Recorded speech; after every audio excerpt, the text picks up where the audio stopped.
Hello everyone, I'm DJ3, better known as 3 the Chemite, and this is the Mojo of Audio, where we talk about turning regular audio into musical ear candy. We are filming from the Lion's Den studio here in beautiful Dallas, Georgia, and I'd like to get right to it. In the last video, we explored mic preamps and whether you should use a boutique exclusive mic pre, an external mic pre, or whether you should use the stock mic pre that comes in your audio interface. And what I thought I'd do is just clarify how I go about making decisions on what tools that I use to capture audio. Now, let me just say this like I always say: opinions are like sphinxters. Everybody has one. And even though my opinion is just an opinion, it comes with a little bit of education because I do this for a living.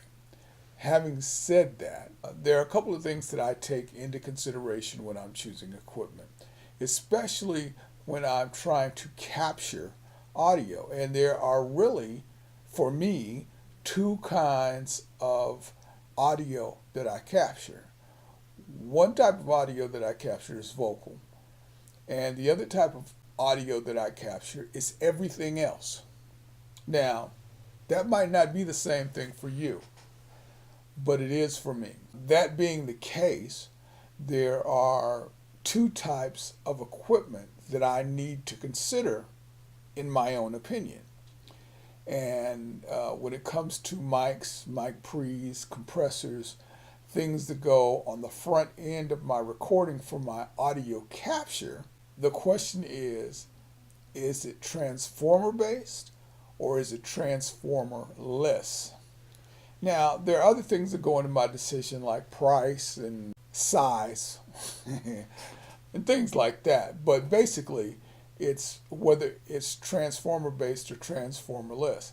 Now, without going into a whole long electronics lesson about transformers and yada yada yada, I can just tell you what I have on my mind, what I think of when I think of transformers and I think of transformerless devices. When I think of transformers, I think about adding a unique footprint. The transformer will have a unique footprint. It will add a unique character to your audio capture. On the flip side, there's transformerless. Let me tell you what I think about when I think about transformerless. Now, neither of these are always true, and I can tell you when it comes to audio equipment, the rules for audio equipment are like the rules to the English language. There's an exception to every single rule.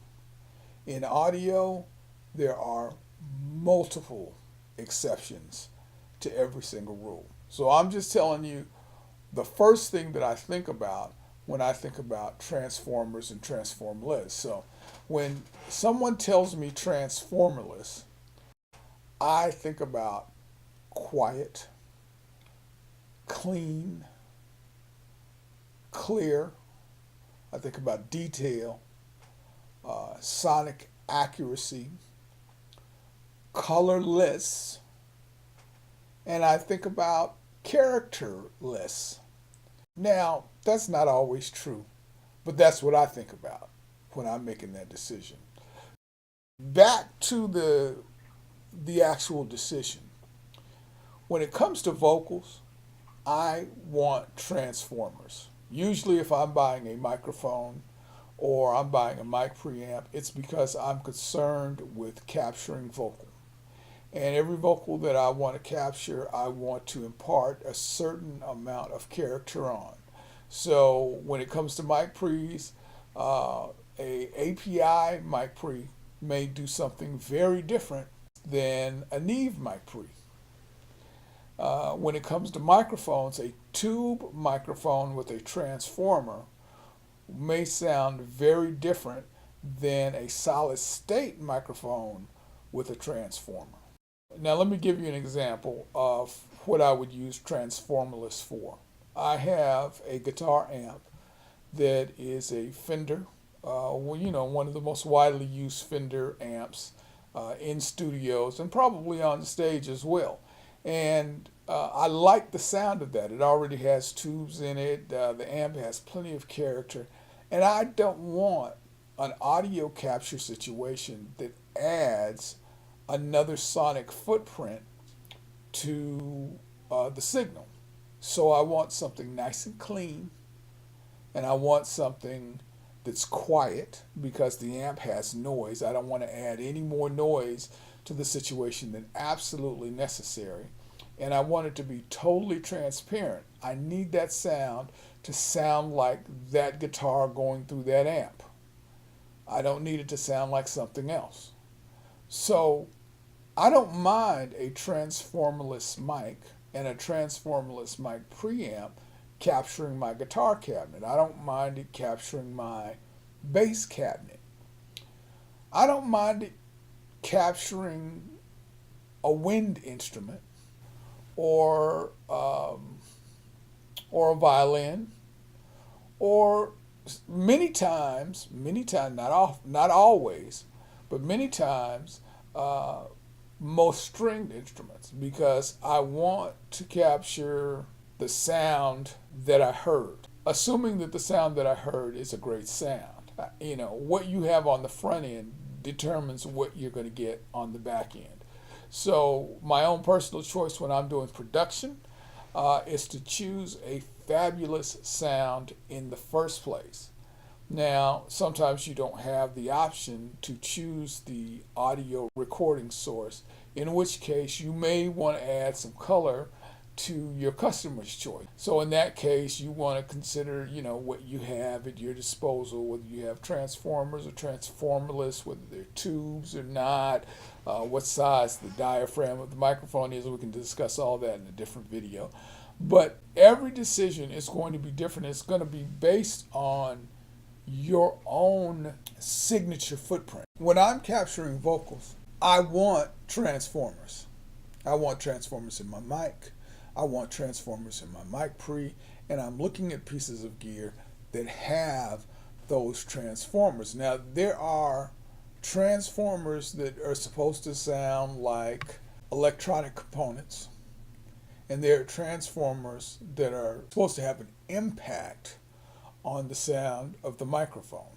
So when I think of, say, a Lundhill transformer, I think clean, quiet, transparent, characterless-ish, not having a major, profound effect on the audio capture itself. When I think of a Cinemag transformer, I think of a punchy character. And when I think of, say, a Jensen transformer, I think of something warmer. When I say warmer, I mean it has a lot of color to it. It has a lot of mid-range frequencies in it and things like that. And when someone says it is a unique hand-wound transformer that nobody else has, I think, wow, a lot of care went into the making of that particular item,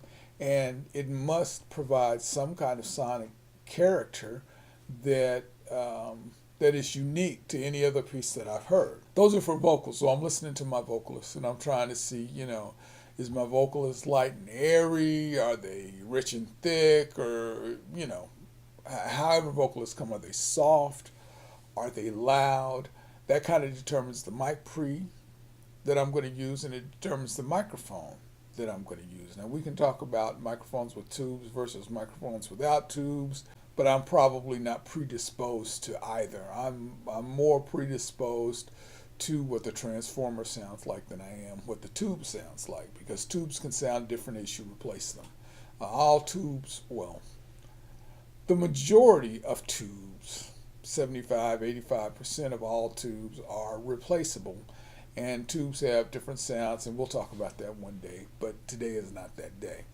If I want to capture something cleanly, I'm going to use a transformerless signal chain.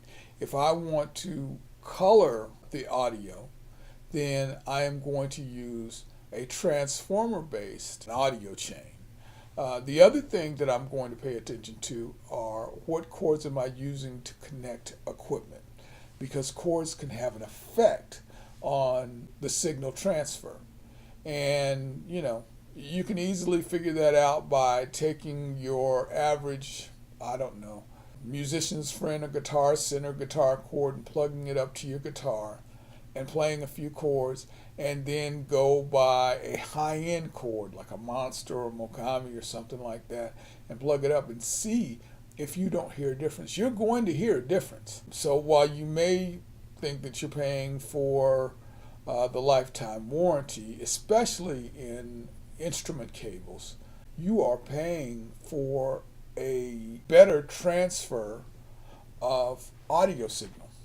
And in many cases, it's significantly better. So, I suggest that you go around and look at that stuff and find out if something has a transformer, if it's transformerless. Does it have input transformers or output transformers, or the input and output transformers? I can tell you this. If you have a transformer on one side and not the other, then you're getting some color but not the full color that transformers that have input and output transformers have. Now, that refers directly to mic pre's and mini compressors. Microphones usually have output transformers, and that's about it. Some of them have input transformers as well, but that's kind of unique. What I find is that, and this is again a general rule, mics that are transformerless cost less, and they are not nearly as heavy as microphones with transformers. They cost more, generally speaking, and they are much heavier because the transformer is heavier. I hope you can make a good choice. I'm not trying to endorse any particular item over any particular other item. I hope this helps you make a choice about what equipment that you need to buy for your audio capture. If this was helpful, go on ahead and hit the like button. If you'd like to hear more talk about the Mojo of audio, I hope you subscribe. And if you know someone that needs to hear my opinion, go on ahead and share it.